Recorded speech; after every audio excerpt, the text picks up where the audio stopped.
Alam nyo ba, second time ko palang makakatikim ng Panda Express. Dati kasi, sa Grab ko lang siya in order. Nasa kami noon, Mandaluyong. At that time, I was so excited to try it kasi it was my first time. Pero kasama ko yung tito kong in-check. Tapos binalita ko pa sa tita ko na bumili ako ng Panda Express. Tapos sabi ng tita ko, kawawa naman yung asawa ko. So since my uncle is Chinese, he has very discriminating taste when it comes to Chinese food. And in his opinion, this is not good for him. So he doesn't like it. Ako, I was so curious. So when I was eating it for the first time, alam mo yung parang gusto ko siyang maging sobrang sarap.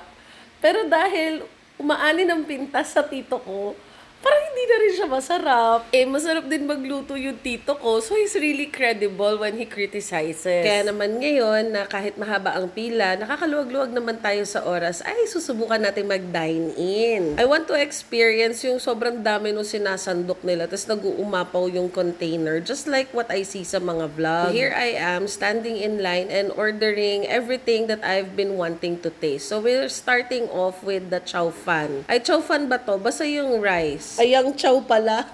And then I got excited with the salt and pepper pork. I'm alone, so baka magulat kayo, ang dami kong order. I ordered for dine-in and for takeout because I want to bring home food for my family. So here's my order na. Ayan yung rice. And then, I got so excited with the walnut shrimp, the orange chicken, yung fish na may tofu, tsaka tausi. Tapos meron pa ako in-order na may eggplant. Basta stop nyo na lang yan, i-pause nyo. For the dine-in, I ordered a plate meal size with the walnut shrimp and the salt and pepper ribs with the yang chow. And wala siyang kasamang drink. This is 399 pesos. Pero dahil umorder ako ng shrimp, parang I paid additional 75 pesos. Una kong tinikman is the salt and pepper pork because parang masarap yan pag sa mga Chinese restaurant. Pero ito, parang nagkakatotoo yung sinasabi ng tito ko. So, binibigyan ko pa ng chance dito. Tapos, lagyan ko ng vinegar just in case. Masarap yung kanin. Actually, the rice is really good.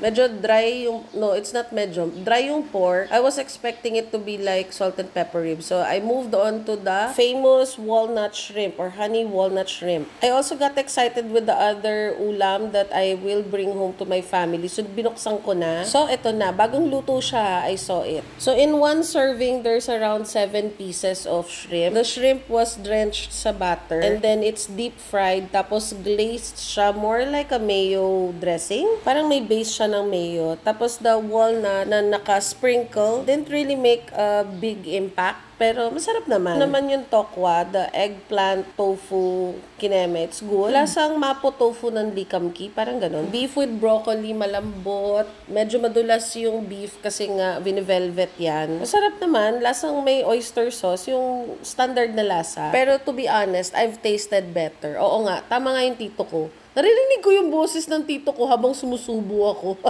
And this one naman is the orange chicken. So, bagong-bagong luto siya talaga. Kaya masarap pa yung texture niya. May lutong factor siya and lagkit. So, it's also glazed and it's very sweet. The orange flavor is very faint.